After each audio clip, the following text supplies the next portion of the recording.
சுவையான மற்றும் ட்ரெடிஷ்னலான டிஷ்ஷுகளை பார்க்கணுன்னா நீங்கள் வந்து சென்னை சமையல் யூடியூப் சேனலை மறக்காமல் சப்ஸ்கிரைப் பண்ணுங்கள். கூட வந்து பெல் ஐக்கானை ப்ரெஸ் பண்ணுங்கள். உடனே அப்டேட்டுகளை தெரிஞ்சுக்கோங்க. வாங்க வீடியோக்குள்ளே போகலாம். Hello friends, welcome to Chennai சமையல். நம்ம இன்றைக்கி பார்த்தீங்கன்னா தீபாவளி ஸ்வீட் அச்சு முறுக்கு வீட்டிலே எப்படி செய்யுதுன்னு பார்க்க போகிறோம். இதுக்கு தேவையான பொருள்லாம் கீழே டிஸ்கிரிப்ஷன் பாக்ஸில் போட்டிருக்கேன், வேணுன்றவங்க பார்த்து தெரிஞ்சுக்கோங்க. வாங்க நம்ம வீடியோக்குள்ளே போகலாம். முதல்ல பார்த்தீங்கன்னா நான் ஒரு 1/2 கிலோ பச்சரிசி மாவு நல்லா மிஷினில் கொடுத்து அரைச்சி எடுத்து வச்சுருக்கேன். இது கூட வந்து ஒரு முட்டை, 2 முட்டை கூட நீங்கள் வேணால் யூஸ் பண்ணிக்கலாம். முட்டை வந்து நல்லா அடித்து கலக்கி வச்சுக்கோங்க. போட்டு நல்லா மிக்ஸ் பண்ணிவிடுங்க.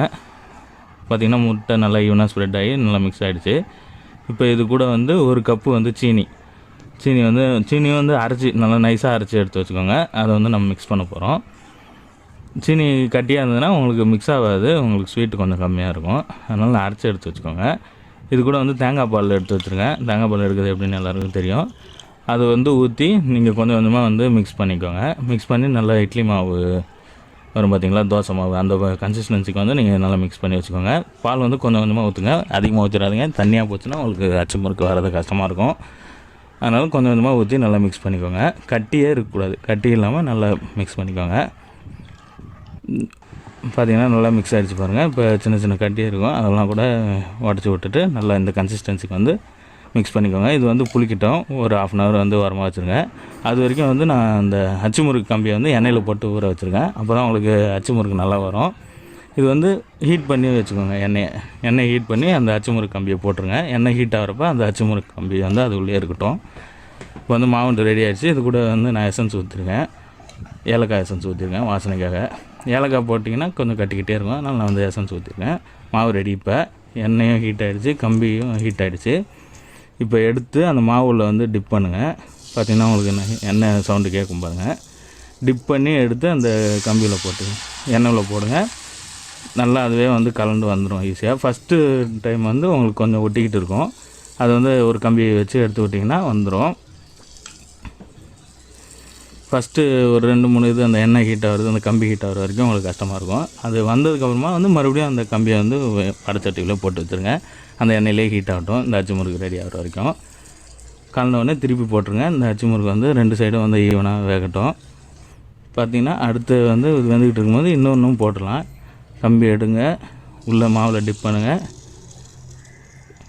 டிப் ஆகிடுச்சு. எடுத்து அந்த எண்ணெயில் போட்டு முக்கி நீங்கள் லைட்டாக ஷேக் பண்ணுங்கள். ஷேக் பண்ணிங்கன்னா வந்து அதுவே வந்து ஈஸியாக கலந்து வந்துடும் பாருங்கள். அழகாக வந்துடுச்சு பாருங்கள். 2ஆவது வாட்டி.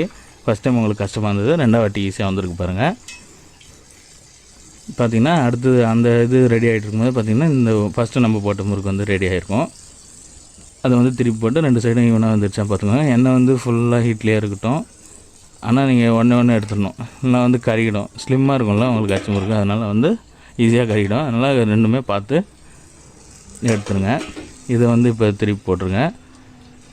உங்களுக்கு எப்படி 2 போட்டு மேனேஜ் பண்ண முடியுதுன்னா 2 போட்டுக்கோங்க. இல்லை ஒன்று தானே ஒன்று போட்டு அதே வந்து கருக விடாமல் ஈஸியாக எடுத்துருங்க. இந்த இந்த அச்சு முறுக்கு கம்பி வந்து எப்போவுமே உள்ளே இருக்கட்டும், அந்த எண்ணெய் உள்ளே ஹீட்டில் வந்து பார்த்திங்கன்னா டிப் பண்ணி எடுத்து ஷேக் பண்ணிங்கன்னா அழகாக வந்துடும் உங்களுக்கு ஈஸியாக.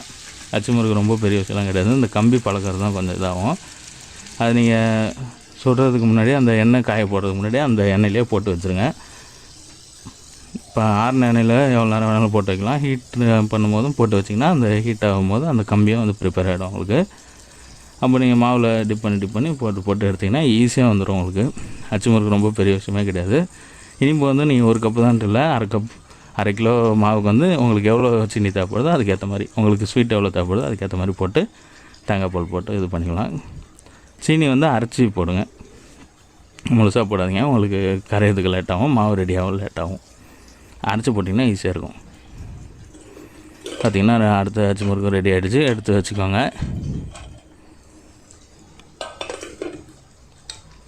பார்த்திங்கன்னா நல்லா இது வந்துடுச்சு. முட்டை ஏன் போடுறோன்னா அப்போ தான் அந்த கம்பியில் வந்து கலந்து வரதுக்கு கொஞ்சம் ஈஸியாக இருக்கும், டேஸ்ட்டும் உங்களுக்கு நல்லாயிருக்கும்.